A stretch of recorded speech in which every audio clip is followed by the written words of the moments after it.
Halo pemirsa, kembali lagi bersama dengan saya Abdan Al-Khair di Waktu Indonesia bagian gadget. Seperti biasa kita akan menghadirkan berbagai macam berita-berita penting dari dunia pergadgetan, perinternetan, dan persosial mediaan dan yang mirip-mirip lah ya sama hal-hal tersebut. Kalau begitu kita mulai langsung saja di berita pertama di minggu ini. Ini dia. Berita pertama kita mulai dari Xiaomi Mi 11 yang dikabarkan laku keras. Laku keras di mana ya? HP pertama yang dibekali Snapdragon 888 tersebut kedatangannya memang sangat ditunggu-tunggu oleh seluruh Mi fans di seluruh penjuru dunia. Bahkan pada saat penjualan perdananya di negeri Cina, Xiaomi Mi 11 berhasil terjual sebanyak 350.000 unit hanya dalam waktu 5 menit. Hal tersebut terjadi karena spesifikasi yang ditawarkan begitu tinggi dengan harga yang dibanderol begitu terjangkau. Mulai dari sektor layar, Xiaomi menyematkan layar seluas 6,81 inci berteknologi AMOLED yang mampu refresh rate mencapai 120 Hz. Lalu pada sektor kamera, Xiaomi menyematkan triple kamera dengan konfigurasi utama mencapai 108 megapiksel. Melihat spesifikasi tersebut saja sudah dipastikan para Mi fans begitu tertarik, apalagi pada saat peluncurannya di Cina, Mi 11 hanya dibanderol dengan harga 8 jutaan rupiah. Dan untuk perilisannya di Indonesia, pihak Xiaomi sampai saat ini belum mengkonfirmasi kapan jagoan terbarunya tersebut akan hadir di pasar tanah air. Kalau masalah harga sih gue percaya Xiaomi Mi 11, Xiaomi Mi 11 harusnya terjangkau lah ya di pasar tanah air. Yang jadi pertanyaannya adalah kira-kira goib nggak nih barangnya? Wah. Begitu mengejutkan, Kominfo dikabarkan akan memblokir aplikasi Telegram. Karena banyaknya beredar film ilegal pada aplikasi messenger ternama tersebut, Kominfo akhirnya membuat suatu keputusan untuk memblokir Telegram jika hal tersebut masih terus terjadi. Telegram sendiri memiliki fitur pencarian berbagai konten ilegal, di mana dengan fitur tersebut, para pengguna bisa dengan mudah mendownload film-film ilegal seperti drama Korea, film barat, dan film lokal lewat berbagai saluran yang ada di layanan pesan instan tersebut. Selain itu, aturan grup di Telegram juga terbilang begitu longgar, karena para pengguna tak perlu bergabung ke dalam grup agar bisa menonton atau mendownload film yang telah disebarkan. Daripada melakukan hal ilegal seperti itu, mendingan nabung aja sehari 2.000 cuy. Sebulan bisa tuh nabung buat beli paketan Netflix yang harganya gocapan. Bel, ini kenapa kita punchline-nya jualan Netflix gini kayak akun receh? Kayak akun receh tau, di Instagram banyak banget yang jual Netflix. Setelah diluncurkan di Eropa, HP 1 jutaan terbaru dari Samsung sudah bisa dibeli di Indonesia. HP 1 jutaan tersebut merupakan seri A terbaru dengan nama Galaxy A02s alias A02s. Samsung sendiri menawarkan beberapa spesifikasi unggulan pada HP 1 jutaan terbaiknya tersebut di tahun 2021. Untuk sektor layar, Samsung menyematkan layar seluas 6,5 inci beresolusi HD+. Kemudian pada sektor kamera, Samsung menyematkan 3 kamera belakang dengan konfigurasi utama mencapai 13 megapiksel. Lalu untuk sektor jeroannya, Samsung Galaxy A02s dibekali dengan chipset Snapdragon 450 yang dikolaborasikan bersama dengan 2 varian RAM. Sedangkan untuk harga, varian 3/32GB dibanderol dengan harga 1,7 jutaan. Kemudian varian 4/64GB dibanderol dengan harga 1,9 jutaan. Rata kanan lah ya kalau main Among Us, tapi kalau main PUBG atau Mobile Legends kayaknya nggak bisa sampai rata kanan deh. Sama satu lagi yang bisa rata kanan, main Ome TV.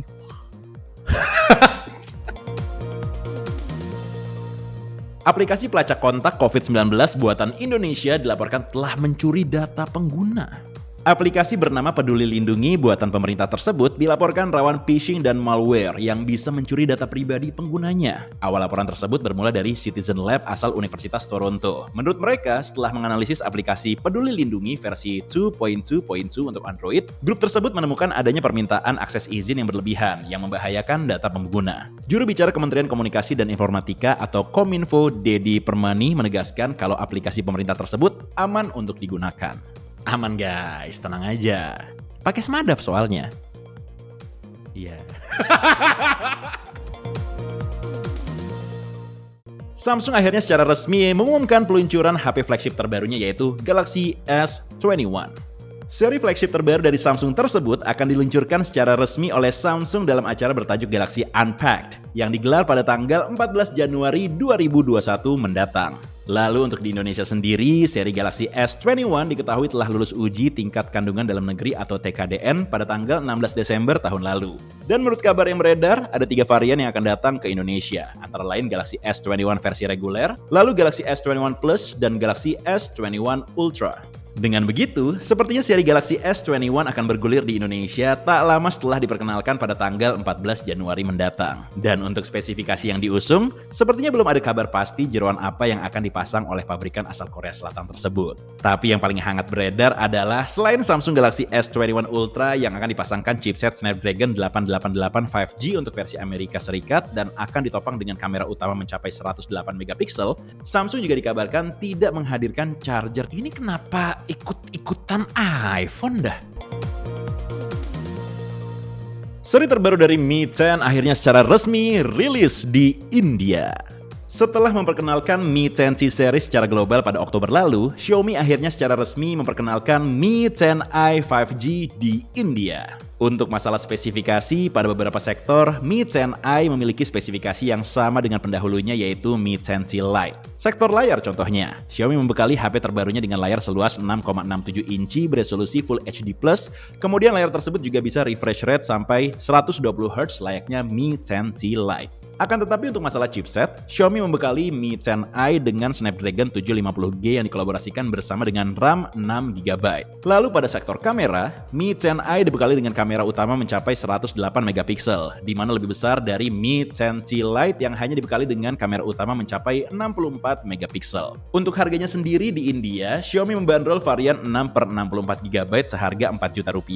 Lalu untuk varian 6/128GB, Xiaomi membandrol dengan harga Rp4,2 juta, sedangkan varian 8/128GB dibanderol dengan harga Rp4,6 juta. Dan untuk kedatangannya di Indonesia masih belum ketahuan ya kira-kira kapan, tapi kalau pengen tahu bener-bener mungkin kita bisa tanya ke Roy Kiyoshi nih, seorang peramal. Sempat ramai dibicarakan pada akhir 2020, Grab Toko akhirnya membuka topengnya. Grab Toko sendiri merupakan platform jual beli yang memberikan diskon besar-besaran hingga 90%. Walaupun termasuk baru, iklan Grab Toko sudah bertebaran di mana-mana yang membuat konsumen terpedaya.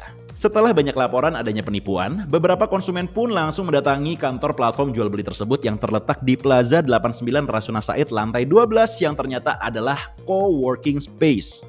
Uniknya, setelah para konsumen mendatangi kantor tersebut, hasil yang didapatkan begitu mengagetkan karena kantor tersebut ternyata sudah dalam keadaan kosong. Setelah beberapa lama dicari, akhirnya Yuda Manggala Putra yang mengaku sebagai Managing Director Grab Toko di Indonesia angkat bicara.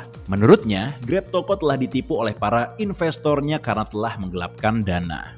Bukan ditipu sama investornya kali, ini mah ditipu sama impostor. Tapi gue rasa yang makin kelabakan nih, bukan Grab Tokonya, Pak. Justru influencer yang ngepromosiin Grab Toko. Wah.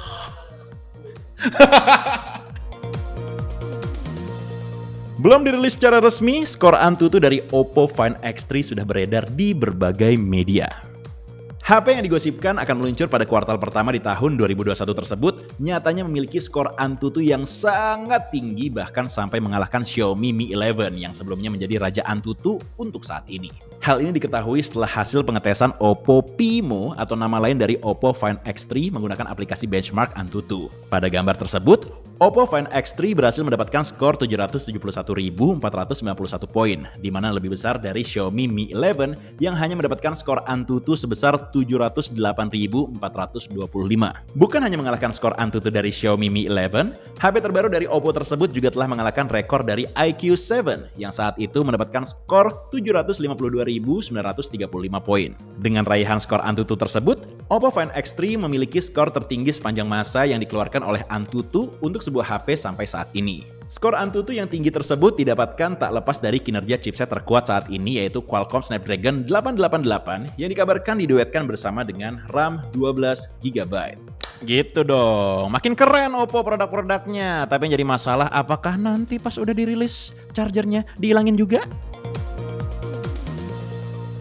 Samsung kembali merilis HP terbarunya yang dibanderol cukup terjangkau seharga 2 jutaan di India.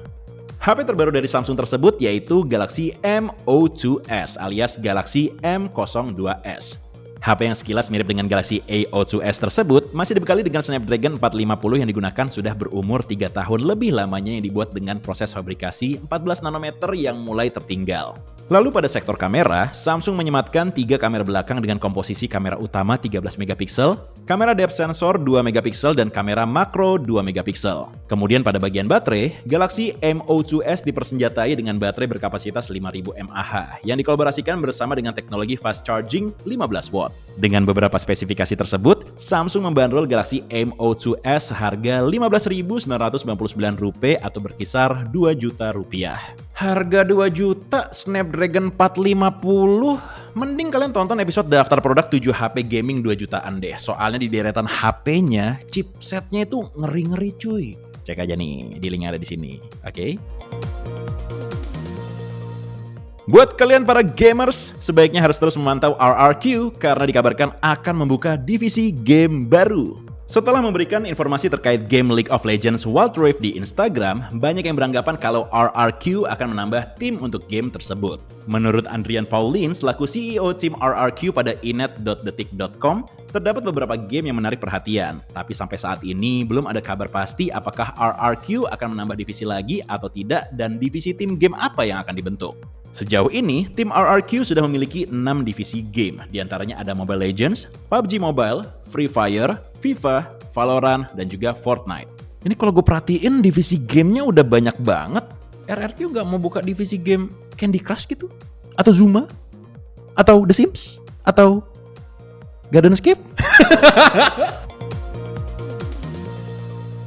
Seperti biasa, sebelum kita masuk ke berita yang terakhir, gue mau ngucapin terima kasih banyak buat lo yang menonton video WIG di minggu ini. Buat yang penasaran sama berita-berita sebelumnya, jangan lupa dong cek-cek ke episode-episode sebelumnya juga ya. Jangan lupa juga buat like, comment, share, dan juga subscribe channel untuk Pressbook. Dan kita masuk ke berita yang terakhir.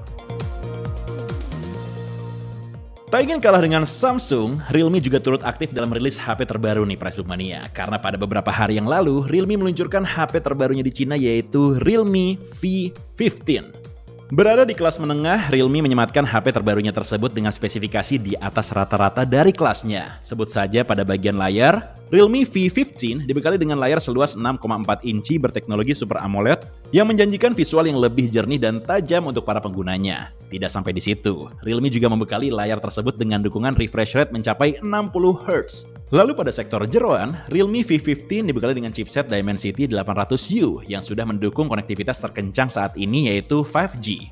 Dan chipset tersebut pula dikolaborasikan bersama dengan dua varian RAM 6GB dan juga 8GB dengan memori internal 128GB. Pada sektor kamera, Realme menyematkan triple kamera pada bagian belakang dengan konfigurasi utama mencapai 64MP.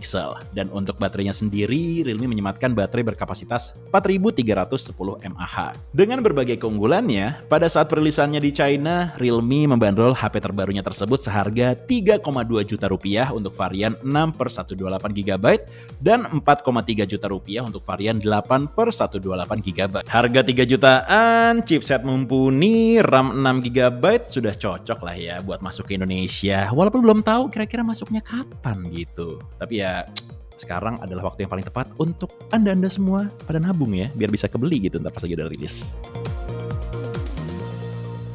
Sekali lagi kami ucapin terima kasih banyak buat yang udah nonton WIG di episode kali ini. Kita ketemu lagi di WIG episode mendatang bersama dengan saya Abdan Al Khairat. Salam gadget.